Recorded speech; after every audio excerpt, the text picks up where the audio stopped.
and I've had a really rough life. I've been chronically homeless. Twice. And I'm gonna tell you, next time you're gonna set up down this way, not in front of this guy.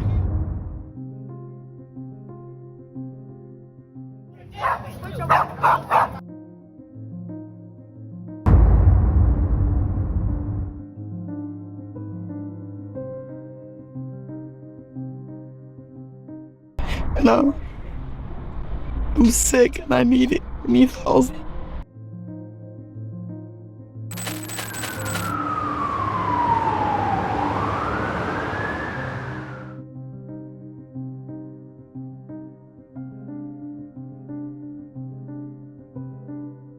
And I can honestly say that I believe that the people that are responsible for the homeless funding have been misappropriating the funding for years, and nobody's ever blown the whistle because nobody really cares to stand up for this city.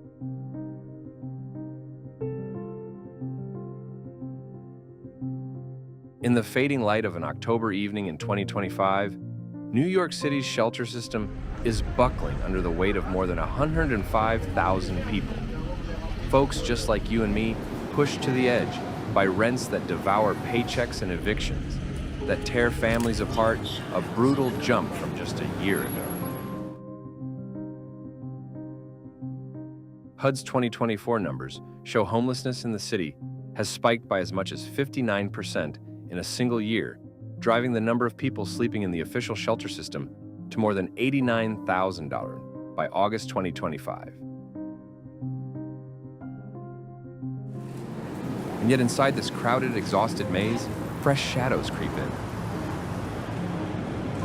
Just days ago, on October 14th, health officials confirmed the first local case of chikungunya in New York, down in Nassau County, a mosquito-borne illness that hits the vulnerable the hardest, especially the 4,500 unsheltered people scattered in parks, subway nooks, and under highway ramps. All this unfolds as the mayoral race charges toward November 4th. Zoran Mamdani holds a solid 13-point edge in the latest Quinnipiac poll. His bold, progressive pitch-free buses, city-run groceries colliding with the hardline restore order message of Andrew Cuomo, the scandal-scarred veteran promising a firmer hand.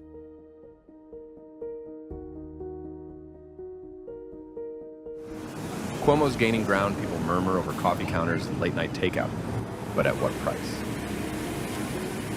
Isn't it maddening how leaders drag the lives of the homeless in America into the spotlight as props for campaign ads, when real housing and honest care could completely change the story?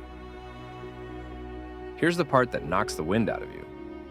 Nearly 31,000 children, kids with cartoon backpacks and scuffed sneakers are tucked into dim shelter rooms as of October 10th, their laughter muffled by uncertainty. More than 140,000 students citywide have no stable home trading playgrounds for subway seats and crowded couches, their futures clouded before they've even had a chance to take off.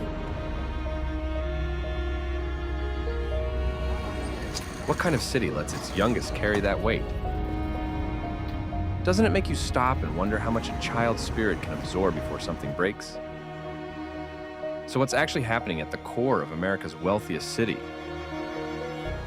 How does a metropolis with a massive budget allow hundreds of thousands to live right on the edge?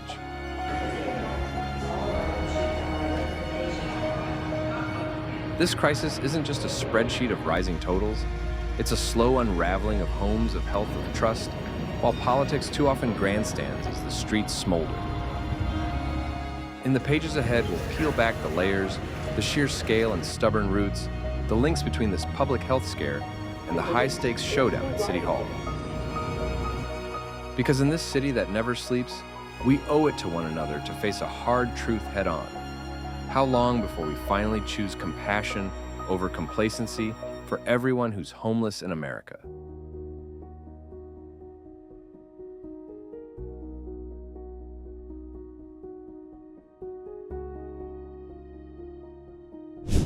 Shadows over the city, New York's enduring homelessness plague.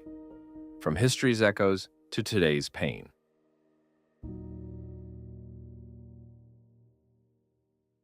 The homelessness crisis in New York is carving a deep wound in the heart of a city so many of us still call home.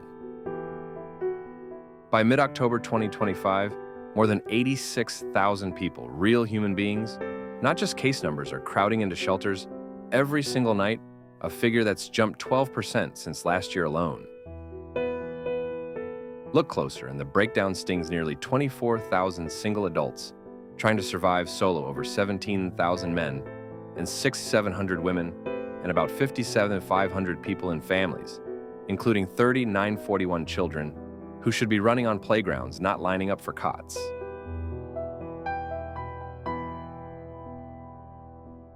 And it doesn't stop there. More than 140,000 school-age kids, roughly 1 in 7, are doing homework from shelter beds, borrowed couches, or cramped double-ups sometimes by the glow of a phone screen instead of a desk lamp. This didn't come from nowhere.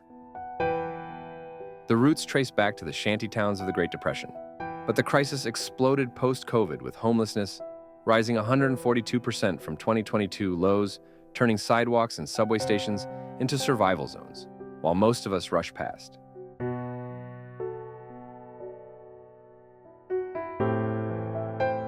At its core, the story is still about the same old pressures rents that swallow entire paychecks, with only about 2,000 affordable units brought online last year against an estimated need of 820,000. Roughly 15,000 households were evicted, shoving families over the edge. Migrants now fill close to 38% of beds, a flashpoint in the debate. Some shout to shut the doors, but to me that feels like blaming the lifeboat for the storm.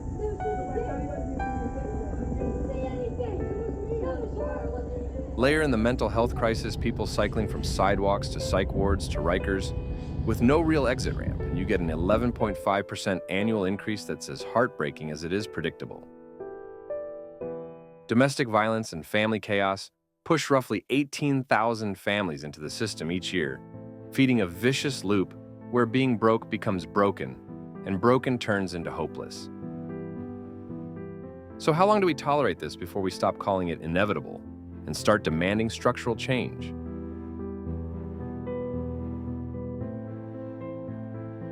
This is New York. The money exists. Why act like this is some unshakable curse rather than a policy choice driving more people into the ranks of the homeless in America? In the quiet moments, it hits me hard. This isn't destiny. It's a decision we keep making again and again, and it hurts. What's really forcing tens of thousands onto the streets and into shelters?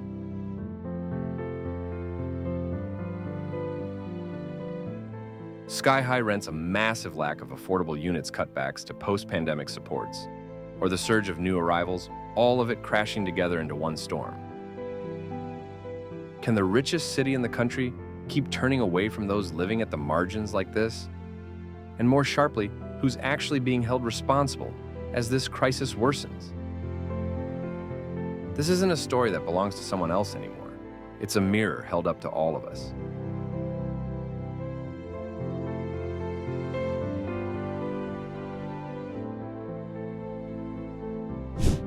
Fevers in the shadows, health warnings and election whispers, amid NYC's homeless heartache.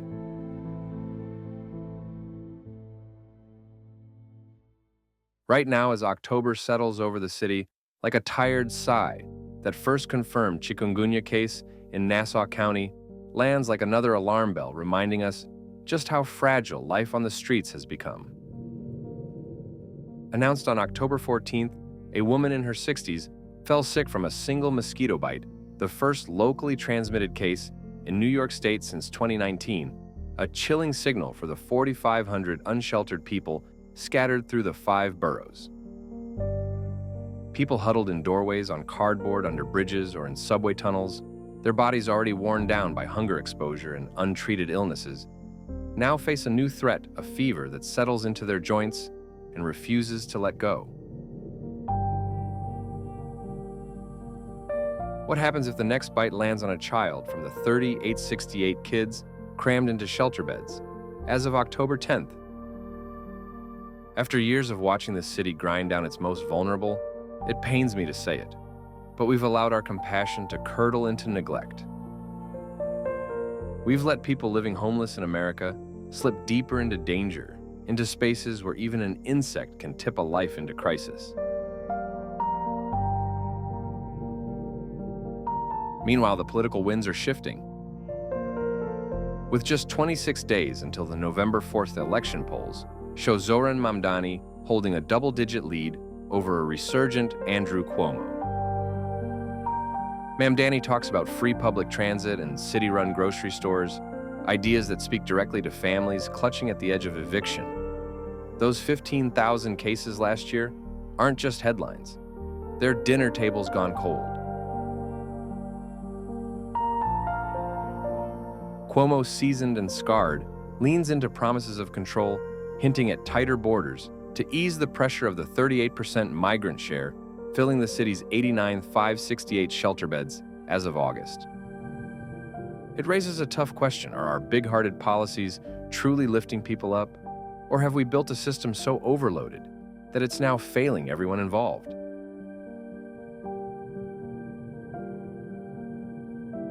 On these lengthening autumn nights, I find myself wondering whether this election will finally carve out a path toward real transformation, or if we're just reshuffling the deck on the same old heartbreak.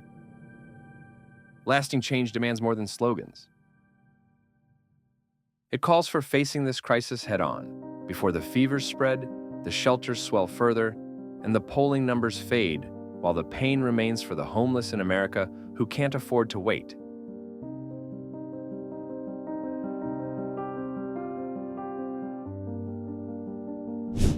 Shelter systems and intervention policies.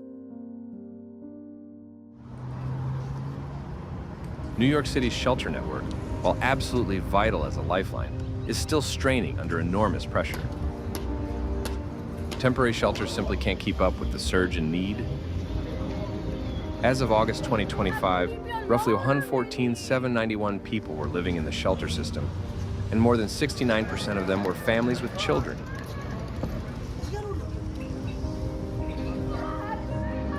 In a city this wealthy, that number alone says a lot about what it means to be homeless in America right now.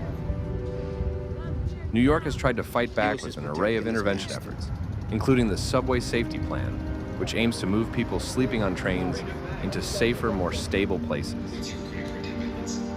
Since its launch in 2023, more than 1,000 people have been moved from the subway system into more secure housing situations. But when you stack that against an estimated 350,000 people without stable housing, it's clear that progress, while real, is still just a drop in a rising tide. The city has rolled out other initiatives: safe haven beds, stabilization beds, and specialized shelter options. But these are essentially short-term patches on a long-term wound. They offer a place to sleep, which matters, but they don't fully replace the need for a truly robust, permanent housing strategy that gives people a real foundation to rebuild their lives.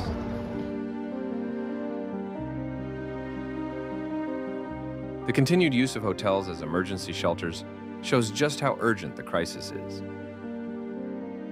It's an expensive stopgap solution and often lacks the wraparound services people need, like consistent education support, job placement, and accessible healthcare, leaving many stuck in limbo rather than moving towards stability. So we have to ask, are these efforts powerful enough to transform the situation, or are we mostly managing appearances while the deeper issues fester?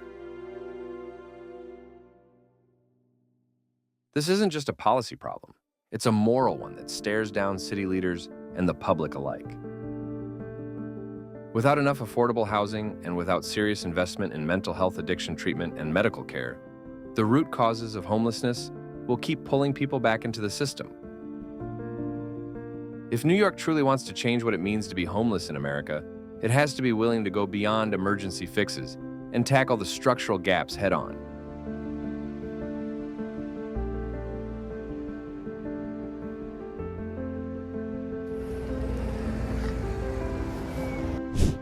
Long-term challenges and ripple effects.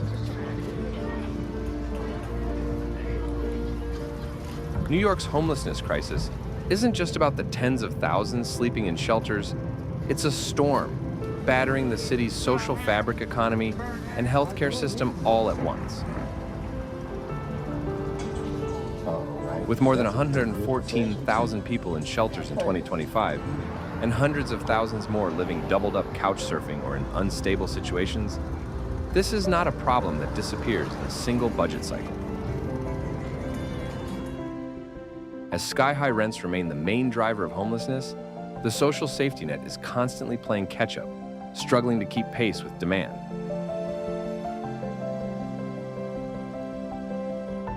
One of the clearest ripple effects shows up in public health.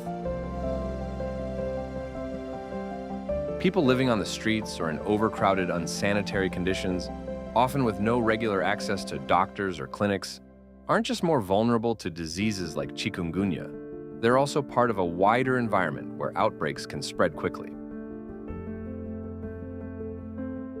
When the city doesn't have enough hospital beds, outreach teams, or basic medical resources to respond to illnesses don't just linger, they spread, placing even more strain on an already overburdened system.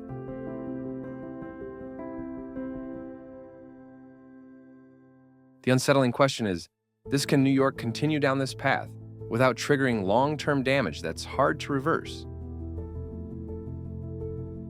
Will homelessness become a permanent shadow over the city, limiting its ability to grow, innovate, and care for its own people? The economic impact is another piece of the puzzle that doesn't get nearly enough attention.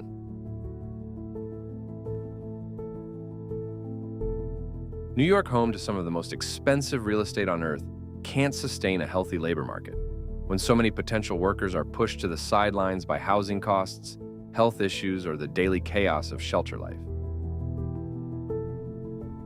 People who are homeless in America cannot fully participate in the economy if they're spending every hour worrying about where they'll sleep or how they'll eat. And when access to treatment support services and job training is limited, that gap only widens, locking more people out of opportunities they're ready and willing to take.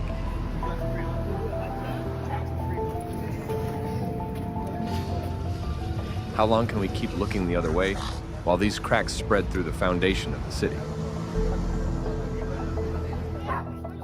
At what point do we accept that there is no thriving New York without facing the homelessness crisis directly with urgency and honesty instead of treating it like background noise? Because in the end, this isn't just about those living without a home. It's about what kind of city and what kind of country we are choosing to be.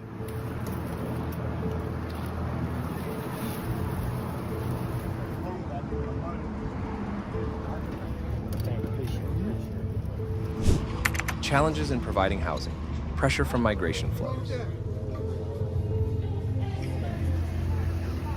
In recent years, as the number of migrants arriving in New York has surged, the city has been pushed to its limits, trying to manage public housing and social support systems.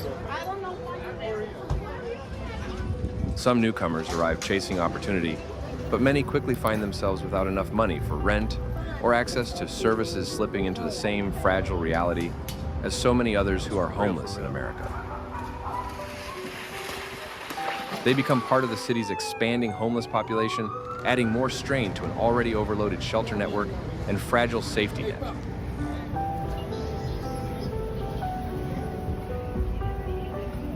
New York has tried, sometimes desperately, to offer a roof to everyone who needs one. But the steady flow of migrants is overwhelming existing facilities, and in the process, longtime local homeless residents are left struggling for the limited support that remains. Many migrants from Latin American countries, for example, are unable to access key programs like Housing First, a model that has shown real promise by placing people into stable homes first, then surrounding them with support services.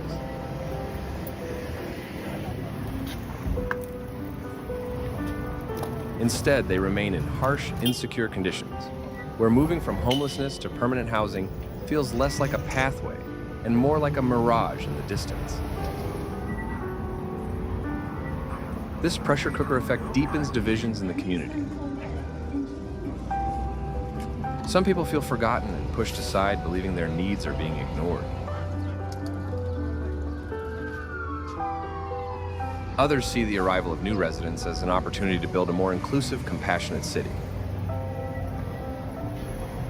These competing views fuel tension around policies and resources, making it harder to design fair, effective responses that work for everyone.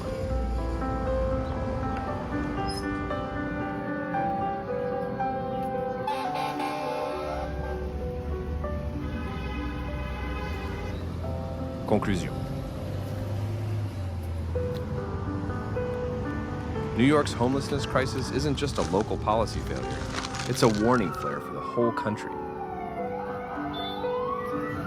More than 114,000 people are sleeping in shelters, and hundreds of thousands more are bouncing between couches, overcrowded rooms, or streets without any real stability. That reality forces a brutal question. How does one of the richest cities on the planet allow so many of its own people to fall into homelessness in the first place?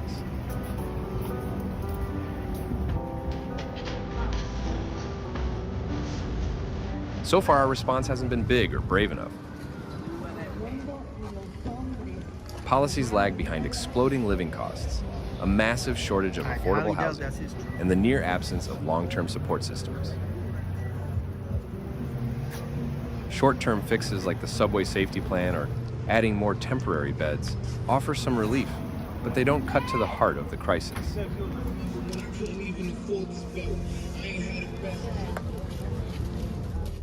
Homelessness, especially in Manhattan and Brooklyn, has become part of the city's daily backdrop. Tents in parks, people stretched out on benches or huddled in stations, families packed into shelters. These are no longer shocking sights for New Yorkers. But if we look closer, it's not just about missing housing units.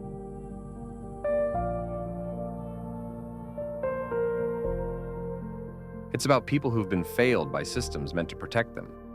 Families working 2 jobs, migrants seeking safety, veterans, kids, people who with one twist of fate could be any of us.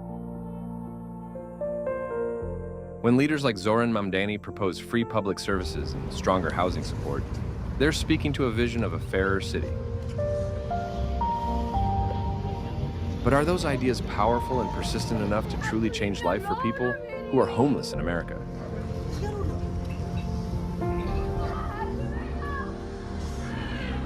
Or will we watch another wave of half measures fade while the numbers quietly grow? We're at a crossroads. We can choose deep structural change or keep patching up a system that only treats symptoms. The real answer won't come from a single election or program, but from a long-term commitment to how we see and stand with the poor and vulnerable in New York and across the nation still deciding what kind of home it wants to be for everyone. 3 o'clock.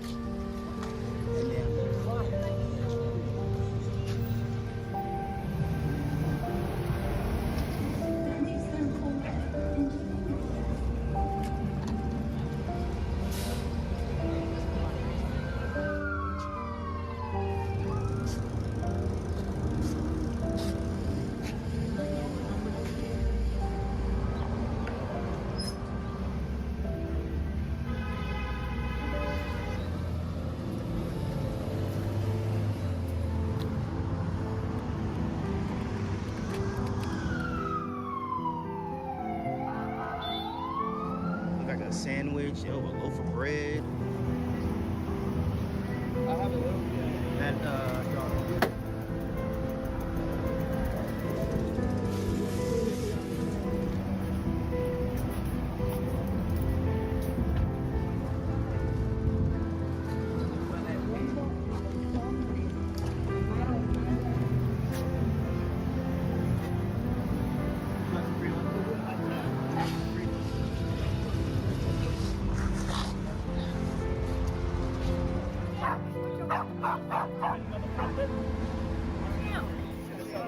all came up, that's all.